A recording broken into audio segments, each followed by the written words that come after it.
नमस्कार दोस्तों। अस्तित्व को जागृत करने में, उसे ढूंढने में और अपने जीवन को सफलता के शिखर तक ले जाने में सही मानसिकता का, हमारे मन का, हमारे विचारों का बहुत बड़ा योगदान रहता है। और हमारे मन का, हमारे विचारों का सीधा नाता है हमारे भोजन से। जैसा खाए अन्न वैसा होवे मन, ये महज एक कहावत ही नहीं है बल्कि सच है। इट्स अ फैक्ट कि जो भी हम खाते हैं वो हमारी इनर पर्सनैलिटी पर बहुत इफेक्ट डालता है, उस पर बहुत प्रभाव डालता है। इस सब विषय पर चर्चा करने के लिए हमारे स्टूडियो में हैं डॉक्टर गिरीश पटेल। डॉक्टर गिरीश, आपका बहुत बहुत स्वागत है हमारे स्टूडियो में। नमस्कार। डॉक्टर गिरीश, हमें ये बताइए कि हमारे भोजन का हमारी मानसिकता पर, हमारे मन व शरीर पर क्या असर पड़ता है? बहुत अच्छी बात है। वास्तव में जो हम आहार लेते हैं, आमतौर पर व्यक्ति यह सोचता है कि भाई मैंने खाना खाया तो उसमें प्रोटीन कितना है, कार्बोहाइड्रेट कितना है, कितना फैट है, लेकिन वही सिर्फ हम नहीं खा रहे हैं।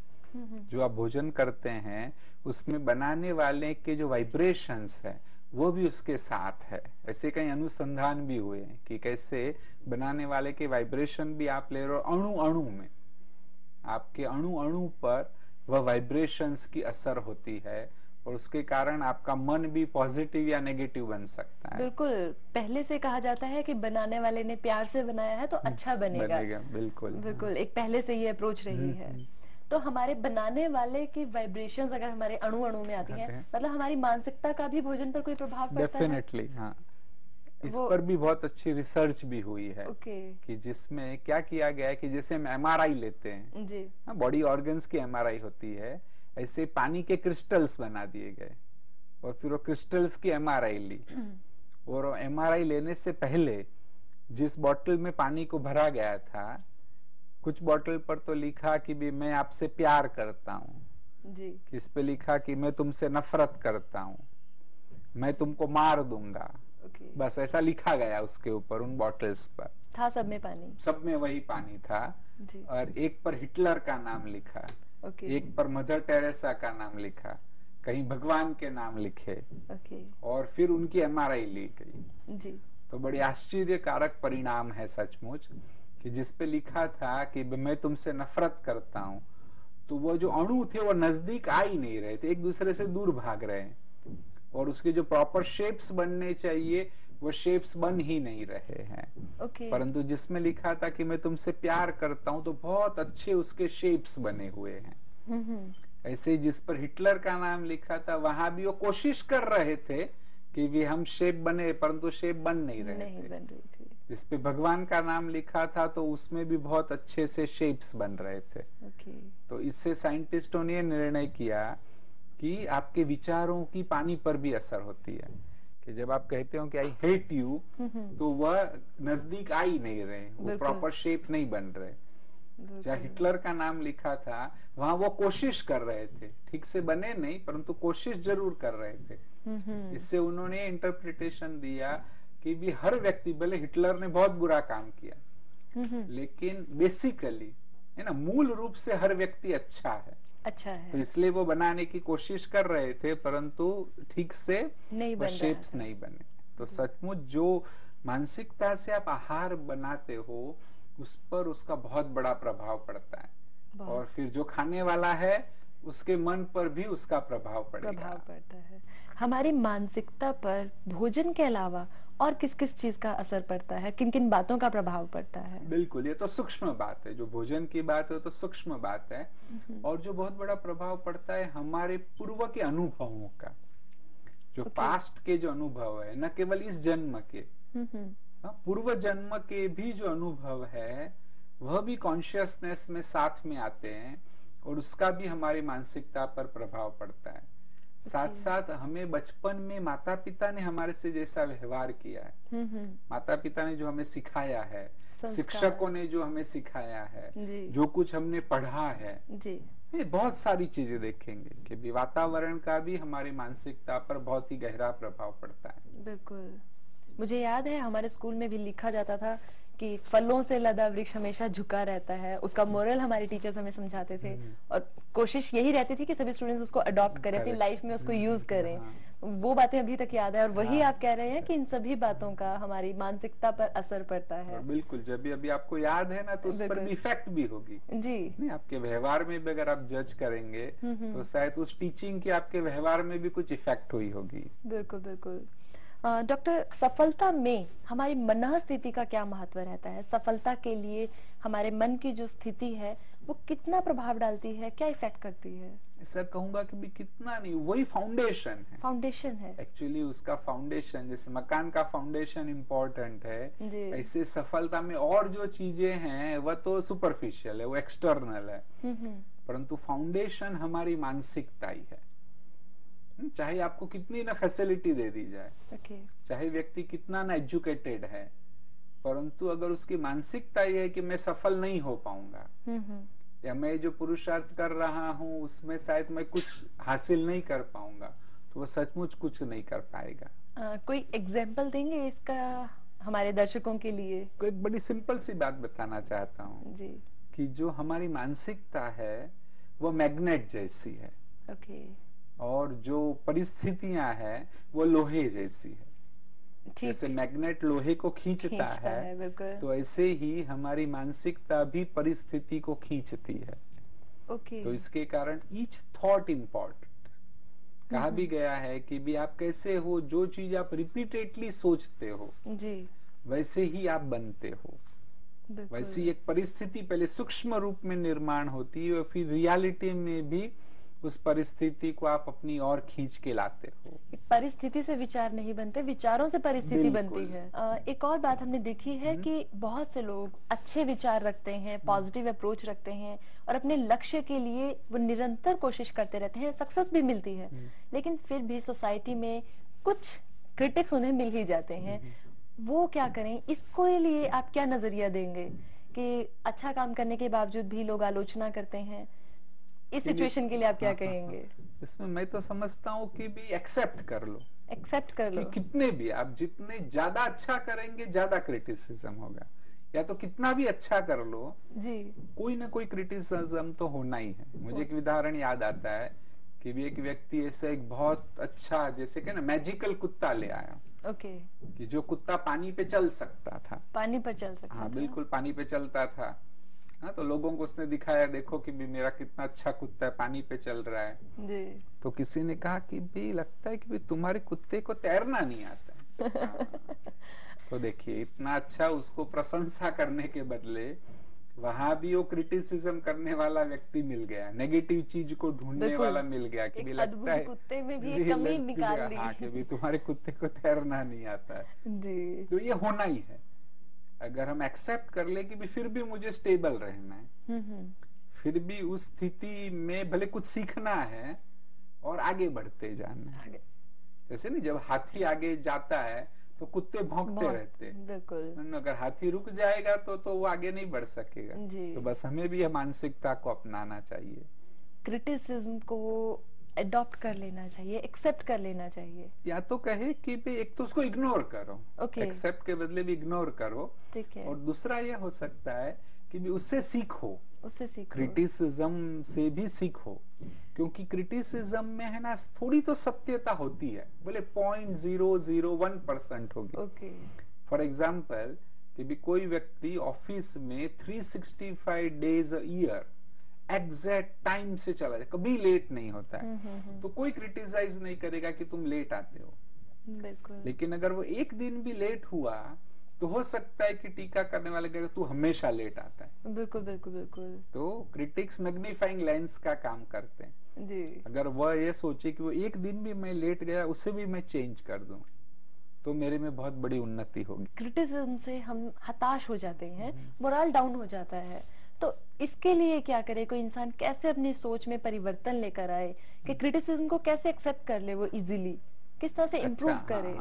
उसमें पॉजिटिव कैसे लेना? बिल्कुल बिल्कुल। कि आज कई लोग हैं जो मेरे पास आते हैं, अच्छे इंडस्ट्रियलिस्ट है कि उन्हें कोई मानसिक बीमारी नहीं है, लेकिन फिर भी वह जानना चाहते हैं कि मेरे में कमी क्या है, मेरी पर्सनालिटी में क्या वीकनेस है। ऐसे कई साइकोलॉजिकल टेस्ट भी होती है, या तो हम उनको बहुत सारे प्रश्न पूछते हैं जी। और ऐसे अच्छे खासे प्रश्न पूछने के बाद यह फाइनली डिसाइड करते हैं कि तुम्हारे व्यक्तित्व में यह कमियां है। परंतु ये सेवा देने के लिए साइकोथेरापिस्ट अच्छी खासी फीस लेता है। बिल्कुल। मैं सोचता हूँ कि जो हमारी टीका करने वाले लोग हैं वह भी यही काम करते हैं। काफी मेहनत करते हैं आपके पीछे और ढूंढ निकालते हैं कि भी आप में क्या कमियां हैं, कौन सी वीकनेस है, आपको बताते हैं, औरों को भी बताते हैं। आपने एक साइकोथेरेपिस्ट होते हुए क्रिटिक्स को अपना रुतबा दे दिया। बहुत अच्छा। और वास्तव में क्या होता है कि जो क्रिटिक्स है वो तो विनामूल्य सेवा दे रहा है। बिल्कुल। साइकोथेरापिस्ट फीस ले रहा है जी। तो फिर उसको अच्छा मानना चाहिए, उसको थैंक्स कहो कि भी तुमने मेरे लिए अच्छा काम किया। अच्छा। और एक एटीट्यूड बहुत अच्छी हो सकती है कि जब भी फिल्म का शूटिंग होता है जी, तब मेन हीरो के साथ सदैव एक हेल्पर साथ साथ रहता है कि जो हर 15 मिनट आधे घंटे के बाद उसे आईना दिखाता है कि भी अपना मेकअप देख लो ठीक है या नहीं, अगर मेकअप ठीक नहीं तो उसको ठीक कर लो। ओके। तो उससे मदद मिलती है। वो हेल्पर के कारण मेन हीरो का काम इजी हो जाता है जी। तो ऐसे ही सोचो कि जो आपकी टीका करने वाले लोग हैं ना वो हेल्पर का काम करते हैं कि हर सप्ताह महीने के बाद आपको क्रिटिसाइज करते हैं, बताते आईना देखो बिल्कुल ये क्या है, कितनी मेहनत करते हैं, कितनी आप में कमी ढूंढने के लिए। हाँ, तो वो तो हेल्पर है, उसको उल्टा आप धन्यवाद कहो। और एक बहुत अच्छी चीज है, कबीर जी ने बहुत अच्छा लिखा है जी। उन्होंने लिखा है कि भी निंदक को साथ नजदीक रखो। निंदक को नजदीक रखो। क्यों नजदीक रखो कहा कि निंदक को नजदीक रखो क्योंकि वो बिना साबुन और पानी के मेरे मैल धोता है। क्या बात है। तो नहीं बहुत अच्छा है, बहुत अच्छा तो कहा है। ये सारे अप्रोच अगर हम ले तो क्रिटिसिज्म में बिल्कुल मन को स्टेबल रखेंगे और ये जरूरी है। Without criticism nobody can progress. जैसे डेमोक्रेसी के लिए भी कहा गया है कि जितना पावरफुल अपोजिशन होता है तो वह कंट्री प्रोग्रेस करती है, उतना ही प्रोग्रेस करता तो है। ऐसे ही आपके पावरफुल क्रिटिक्स होने चाहिए तभी आप लाइफ में प्रोग्रेस करेंगे। आपकी डेवलपमेंट के लिए, प्रोग्रेस के लिए क्रिटिसिज्म होना भी जरूरी है। तो क्रिटिसिज्म को पॉजिटिवली लेना चाहिए। कैसे लिया जाए? लेना चाहिए, पहले भी लोगों ने लिया है, कितना इम्प्रूव किया है अपने आप को, कुछ एग्जांपल्स देके अगर आप हमारे दर्शकों को समझाएंगे। एक तो मैं आपको अपना ही उदाहरण देता हूँ, सिंपल उदाहरण है, बड़े डिटेल्स में नहीं जाएंगे कि मैंने देखा कि भी कहीं मेरे में भी कमजोरियां थी, भी औरों में भी होती है, और जब तक किसी ने क्रिटिसाइज नहीं किया तब तक अपने आप को इम्प्रूव नहीं किया। कब किसी ने क्रिटिसाइज किया कि भाई ये तुम ठीक नहीं कर रहे हो ना, ये तुम्हारा जो बिहेवियर है वो अच्छी नहीं है, हाँ, इस प्रकार से तुम्हें लोगों के साथ डील नहीं करना चाहिए। या तो जैसे कि भी मैं लिखता था तो भी किसी ने जब क्रिटिसाइज किया कि भाई ये तुम्हारी वोकेबुलरी बहुत वीक है, ना तुम्हारे वर्ड्स पावरफुल नहीं है, तो तब जाग गए कि भी अभी मेहनत करनी पड़ेगी, भी अच्छे शब्द ढूंढने पड़ेंगे, अच्छे से लिखना पड़ेगा।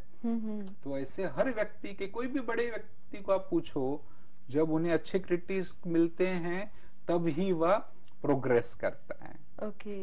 और कोई उदाहरण हमारे इतिहास में कुछ हुआ हो कि क्रिटिक्स ने कुछ कहा और तभी हमने चैलेंजिंग वे में उसको लेके कुछ कर दिखाया?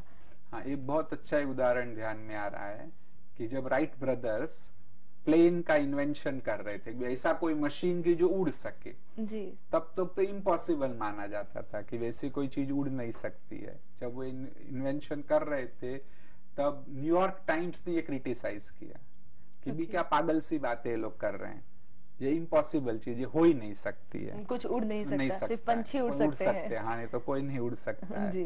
परंतु ये इतिहास इस बात के लिए गवाह है कि ये क्रिटिसिज्म हुआ एक सप्ताह के बाद ही पहला प्लेन उड़ा, और सचमुच उन्होंने इसको करके दिखाया जी। क्योंकि क्रिटिसिज्म को भी उन्होंने स्ट्रांग ले लिया, चैलेंज के रूप में लिया कि मुझे इसे सफल होना ही है। तो सचमुच आज सुपरसोनिक प्लेन भी तो हो गया। बिल्कुल। अगर वो निराश होकर बैठ जाते तो शायद इतिहास कुछ और ही होता जी।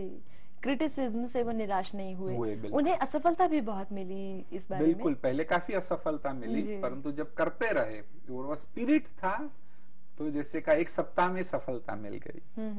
तो असफलताओं से भी निराश नहीं होना चाहिए। इसके और भी कुछ उदाहरण आप हमें देंगे?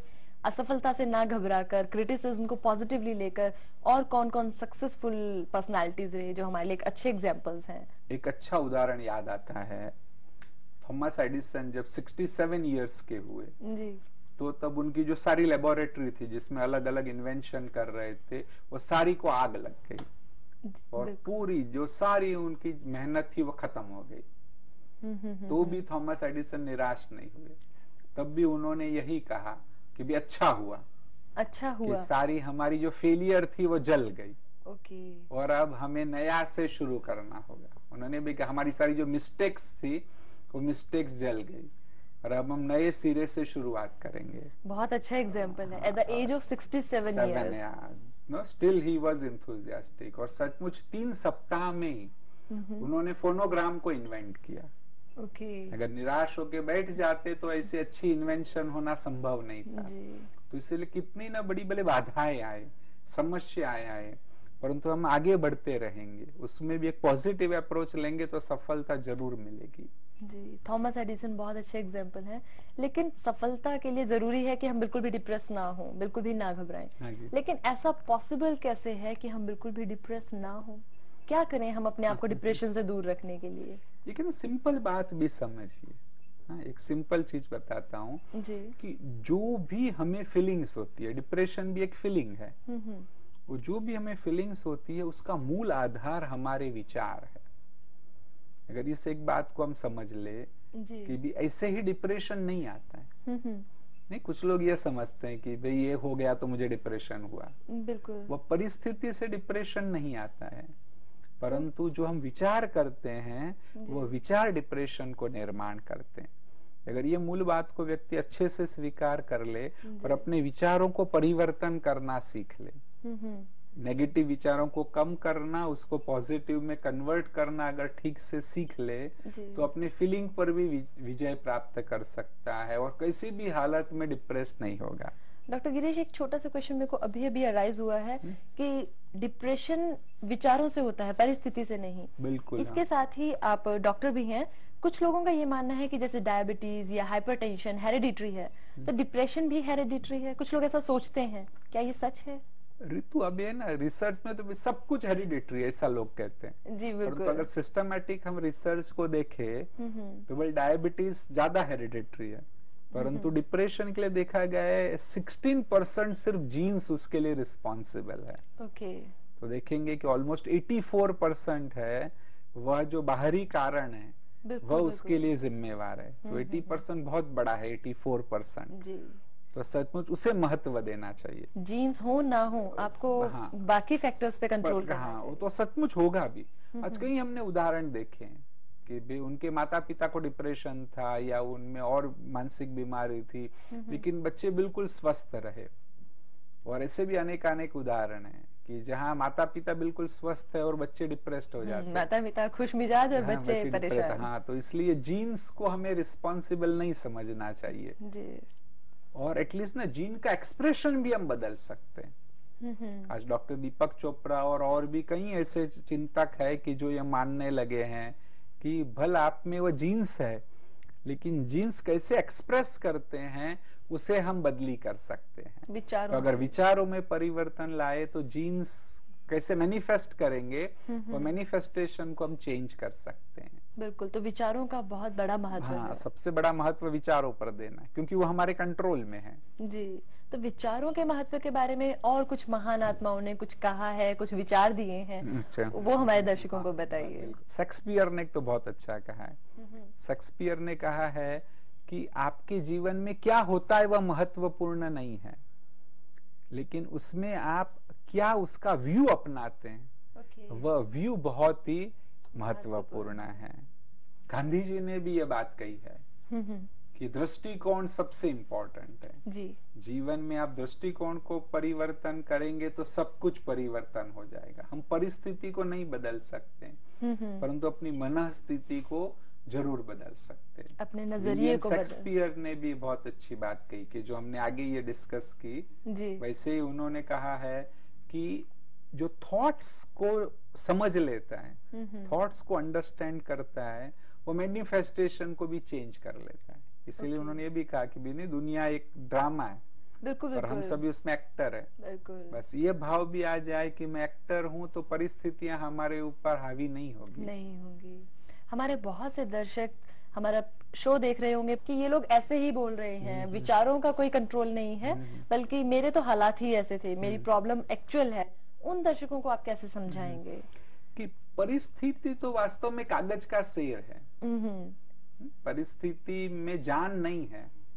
हम अपने विचारों से उसमें लाइफ को डाल रहे हैं, और हर एक को है ना अपनी समस्या बड़ी लगती है, बहुत बड़ी लगती है, औरों की छोटी लगती है। आपने भी शायद ये उदाहरण सुना होगा कि भी किसी के बच्चे की मृत्यु हो गई, तो उसके घर गया, बहुत समझा कि यार चिंता नहीं करो, कोई निराशा नहीं करो, आत्मा तो अमर है, जिसका जन्म हुआ है उसकी मृत्यु भी होनी है, ऐसे बहुत कुछ समझाया। फिर थोड़े दिन के बाद उसका कुत्ता मर गया, उसी व्यक्ति का, तो बहुत रोने लगा, बहुत रोने लगा। तो वो आया, उसने कहा कि अरे आपने तो आके मुझे समझाया था इतना जब मेरे बच्चे की मृत्यु हो गई, आप भी अपनी स्टेबिलिटी को रखो, डरो नहीं, आत्मा तो अमर है। तो भी वो बहुत रोने लगा, क्यों रोते हो, तुम तो इतने ज्ञानी हो। तो उसने कहा अरे भैया, वो बेटा तो तुम्हारा था और कुत्ता मेरा है, बिल्कुल, तो मर गया तो कुत्ता मेरा, इसलिए मैं रो रहा हूँ। अपनी समस्या बहुत बड़ी लगती है। अपने को, हर एक व्यक्ति को अपनी समस्या बहुत बड़ी लगती है, परंतु ये सचमुच अगर अप्रोच अपनाया जाए कि मेरे थॉट सबसे इंपॉर्टेंट है, इस पर एक सारी थेरापी निर्माण हुई है, इसको कहते हैं कॉग्निटिव थेरापी। अर्थात कि विचारों में परिवर्तन ला करके हम डिप्रेशन पर भी विजय प्राप्त कर सकते, इस पर रिसर्च भी हुई है सचमुच। तो ये भी देखा गया कि दवाइयां जितनी काम करती है ना, उतनी ही ये जो है विचारों की therapy, cognitive therapy, cognitive behaviour therapy, वो मोर और लेस इक्वली इफेक्टिव है। एंटी डिप्रेशन जितनी मदद करते उतनी ही ये साइकोथेरापी भी हेल्पफुल है। डॉक्टर गिरीश, नेगेटिव थॉट्स, विचार बहुत इंपॉर्टेंट हैं, पॉजिटिव होने चाहिए तो आप सक्सेस करेंगे, प्रोग्रेस करेंगे, सक्सेस आपको मिलेगी, लेकिन नेगेटिव थॉट्स बहुत रहते हैं। मैं आपको पर्सनली बताती हूँ कि मुझे भी बहुत बार मुझे ये फील होता है, नहीं मैं ऐसा नहीं कर सकती, ये मेरे साथ ही क्यों होता है, मुझे ऐसा नहीं करना चाहिए, मैं जितना भी कोशिश कर लूँ मुझे ये नहीं मिलेगा। तो ये सब नेगेटिव थॉट्स हैं, ये क्यों होते हैं? और आप प्लीज हेल्प अस, कोई सिंपलेस्ट वे बताइए, इजीएस्ट वे, जिससे हम इन नेगेटिव थॉट्स को दूर कर सकें। इससे मेरे सभी दर्शकों को भी बहुत फायदा मिलेगा। चलिए, सिंपलेस्ट चीज अगर सोचनी हो कि सबसे इजी काम क्या करो, तो एक काम करो कि अपने नेगेटिव थॉट, वो घड़ी पहन लो, और जब जब भी आए नेगेटिव थॉट काउंट करते जाओ, 1 2 3। भले हो सकता है कि 1 घंटे में 50 नेगेटिव विचार आए, टिक टिक करते जाओ और वो काउंट होता जाए, काउंटर पहन लो। और उससे क्या होगा, मैंने कई पेशेंट्स को कराया भी है कि अगर 3 घंटे के बाद आपको लगा कि भी अरे मेरे तो 100 नेगेटिव विचार आ गए, तो आप जाग जाएंगे। ऐसे दिन में भले 500 भी नेगेटिव विचार है ना, आपको पता नहीं चलता, आप सोचते चलो ये तो चल रहा है, लेकिन जब काउंट करने लगते हैं कि भी 1 घंटे में मेरे इतने नेगेटिव विचार आए, तो immediately you will start doing something, लेकिन उसे कम करना है। लेकिन कहीं ऐसा तो नहीं होगा कि मैं और नेगेटिव बन जाऊं, अब मेरा कुछ नहीं हो सकता, मेरे तो मन पर, मेरे विचारों पर हावी हो चुकी है नेगेटिव। नहीं, वास्तव में ये होगा कि आप जागृत होंगे। एक्सट्रीमली सेंसिटिव व्यक्ति में आप कहते वो भी हो सकता है कि वो ज्यादा इंफीरियर फील करे, ज्यादा डिप्रेस्ड हो, लेकिन एक एवरेज व्यक्ति है वो उसमें कॉन्शियस होगा कि अब मुझे इसको कम करने की कोशिश करनी है, और ऑटोमेटिक वो कोई ना कोई कदम उठाएगा। जब तक काउंट नहीं किया है वो वैसे ही चल रहा है, बिल्कुल आपके विचार आ रहे हैं और आप उसके बारे में कुछ भी नहीं कर रहे, समझते हैं कि ये तो एक जीवन का हिस्सा है। जी, तो अब नेगेटिव थॉट्स को हमने काउंट कर लिया, अब इसको ओवरकम कैसे किया जाए, कम कैसे किया जाए नेगेटिविटी को? ओवरकम करने का और एक अच्छा सिंपल सा उपाय बताता हूँ। हाँ जी। उसको कम करने का एक सिंपल उपाय है कि साक्षी भाव से उसे देखो। साक्षी भाव से? विटनेस नहीं, जैसे कि हम और किसको देखते हैं। देखिए, और एक बात सिंपल बताता हूँ कि एक छोटा सा बच्चा है कि जो शरारत कर रहा है, वो बच्चे को आप कहेंगे शट आप चुप बैठो, तो शायद वो चुप नहीं बैठेगा, उल्टा और मस्ती करेगा। बिल्कुल। परंतु आप उसे साक्षी भाव से एकदम एकाग्र होके देखने लगो।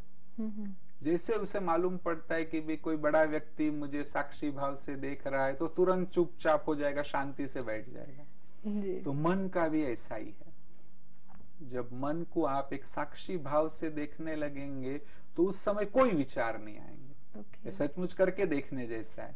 अब इसको प्रैक्टिकली किया कैसे जाए, साक्षी भाव से कैसे देखा जाए? अच्छा, हर आम इंसान के बस की बात नहीं है, हमें समझ नहीं आएगा ऐसे। प्रैक्टिकली क्या किया जाए? पहले तो ये बताता हूँ आपको कि भी साक्षी भाव से देखने से फायदा क्या होगा। हाँ बिल्कुल, जो कहा ना कि भी साक्षी भाव से देखेंगे तो दूसरे विचार नहीं आएंगे। जैसे बच्चा शांत हो गया, ठीक है, मन भी शांत हो जाएगा जी। दूसरा, जब आप साक्षी भाव से देखने लगेंगे तो आपको पता चलेगा कि भी आप ये जो सब अंदर में चल रहा है ना, उथल पुथल जो मची है, जो चल रही है अंदर में, आप उससे उपराम हो। Okay, no, you are about it, you are different than that. नहीं, वो भी फीलिंग आ सकती है। और जब ये फीलिंग अगर आ गई आप में कि भी you are different than those feelings, you are different than those thoughts, if you can rise above those thoughts, तो इट्स वंडरफुल। तो नहीं, सदा के लिए वह चीज खत्म हो जाएगी। तो एक बहुत बड़ा फायदा है। और जो अभी आप प्रश्न पूछ रहे हैं कि भी कैसे करें, बिल्कुल मैं भी चाहूंगी कि मैं भी वो साक्षी भाव से देखूं और उपराम हो जाऊं, लेकिन करूं क्या? हाँ, कैसे किया जाए? तो उसके लिए एक तो ये प्रैक्टिस करनी चाहिए। एक सिंपल प्रैक्टिस तो यह है कि अपनी सांस की गति को ऑब्जर्व करो साक्षी भाव से।